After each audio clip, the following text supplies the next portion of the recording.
E aí, Giovanni, prazer em tê-lo aqui no programa. Prazer é nosso. Giovanni, nós sabemos que tem a reforma tributária, que é uma coisa que vem há muito tempo sendo tratada do ponto de vista teórico, as coisas nunca acontecem.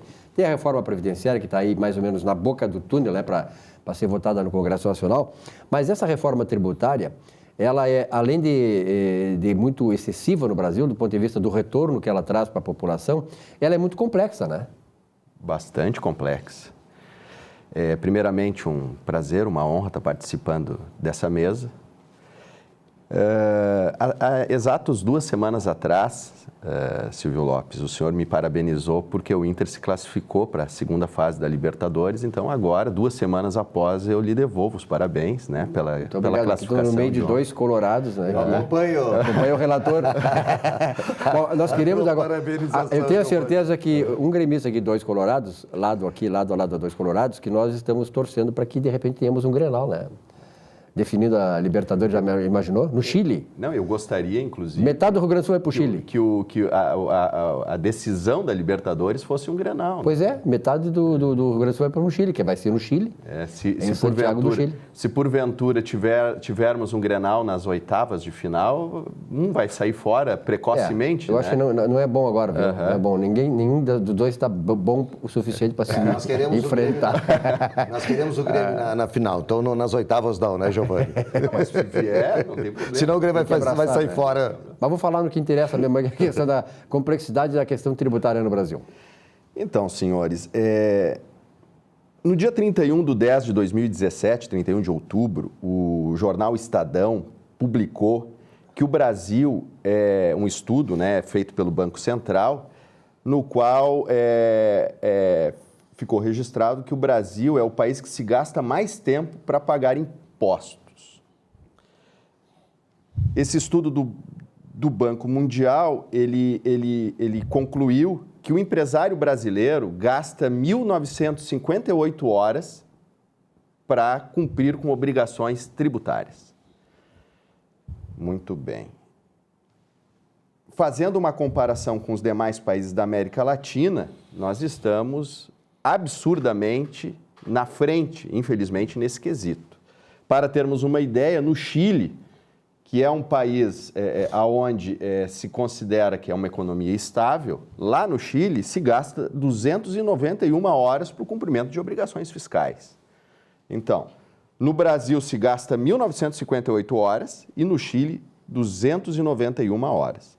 Algo precisa ser mudado urgentemente, não é?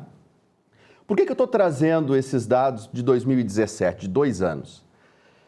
Porque já desde sempre nós ouvimos e os empresários e a sociedade clama por uma simplificação tributária. Mas, infelizmente, cada ano que passa, maior é a burocracia para se calcular impostos no Brasil. Agora, por último, aqui no Rio Grande do Sul e também em alguns outros estados da federação, tornou-se um pouco mais árdua a tarefa de calcular o ICMS. O ICMS é um tributo, um imposto estadual que incide sobre a operação de circulação de mercadorias e de alguns tipos de serviços. Já não bastasse os tributos federais, agora temos também a complexidade no estadual. Aumentou a complexidade no estadual, eu vou explicar por quê. O ICMS, a forma de cálculo, ele foi concebido para que se apure o imposto basicamente da seguinte forma. Vamos imaginar um cenário. A indústria compra insumos, vamos imaginar que compre 100 de insumos, R$100 de insumos, tem lá o imposto destacado nas notas fiscais das compras e ela vende para o atacadista por 150. Então, nós temos uma diferença da compra do insumo de 100 e a venda de 150, sobre os 50 vai pagar o ICMS, que aqui no estado do Rio Grande do Sul a alíquota básica é 18%. O atacadista, por sua vez, compra a mercadoria por 150 e vende por 200 para o comerciante varejista. Então, sobre essa parcela do valor agregado do atacadista, ele vai pagar lá os 18% de ICMS nessa etapa. O varejista, em seu turno, vai comprar do atacadista a mercadoria e vai vender no varejo e sobre a diferença entre o preço de compra e o preço de venda, ele vai pagar ali os 18% de ICMS. Em suma, é assim o funcionamento que deveria ser o ICMS. Todavia, o Estado, ele para alguns tipos de mercadorias, onde, em tese, a fiscalização é um pouco mais difícil, exige que a primeira etapa, que é a indústria, pague o ICMS de toda a cadeia. Então, o Estado, ele antecipa a tributação do ICM, concentra a tributação do ICMS lá na indústria. Então, o atacadista, quando compra, já não acredita, e quando vende, não debita o ICMS, e o varejo da mesma forma. Com isso, o Estado, além de diminuir a quantidade de contribuintes para fiscalizar, ainda antecipa o valor da arrecadação sem a necessidade de pagar juros por isso. Não é? Porque num cenário de normalidade, até mesmo de justiça, cada etapa pagaria a sua parte do ICMS na medida que fosse vendendo as mercadorias. Que é ali que, em tese, é gerada a questão da capacidade... Na hora da operação comercial. Da hora da operação comercial, a capacidade contributiva. Muito bem, mas por que ficou mais burocrático o cálculo do ICMS a partir de 2019?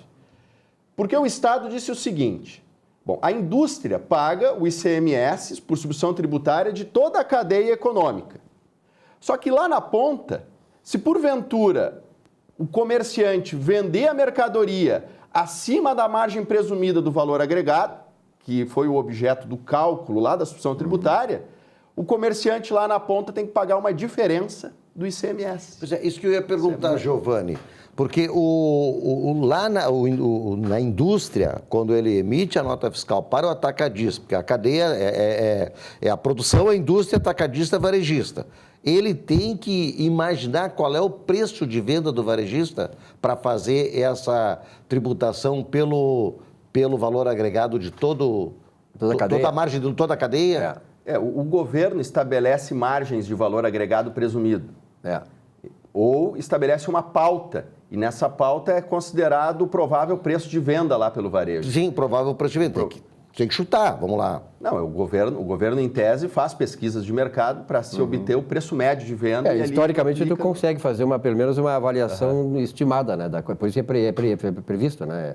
Sim, já é pré-determinado. É quase um tabelamento, então. É um tabelamento para os fins fiscais, vamos dizer. Para os fins fiscais. De preço de venda no varejo, por fins de pagamento antecipado. Porque a ideia era justamente o contrário. O tempo ainda do deputado Luiz Roberto Pontes, se não me falha a memória, era a ideia do imposto único sobre todos os produtos, mas lá na ponta. Na ponta de venda. De venda. Agora está retrocedendo para a origem. A complexidade é muito grande. O fato é que o governo ele tem que colaborar para diminuir um pouco a complexidade tributária. Exatamente. Porque isso emperra a economia nacional, a economia regional, e contribui para que nós não tenhamos competitividade dos nossos produtos. Isso é muito ruim para a sociedade. Claro. Não é? Então, o Estado ele tem que colaborar nesse sentido. O que não pode é ter essa instabilidade toda, não é? Então, no final do mês passado, no final de abril, a Associação Comercial, Industrial e de Serviços de Novo Hamburgo, ela entrou com uma demanda judicial para que o Poder Judiciário, então, decretasse a ilegalidade dessa cobrança, dessa diferença, que burocratiza de sobremaneira o cálculo do imposto, que já é carregadamente burocrático.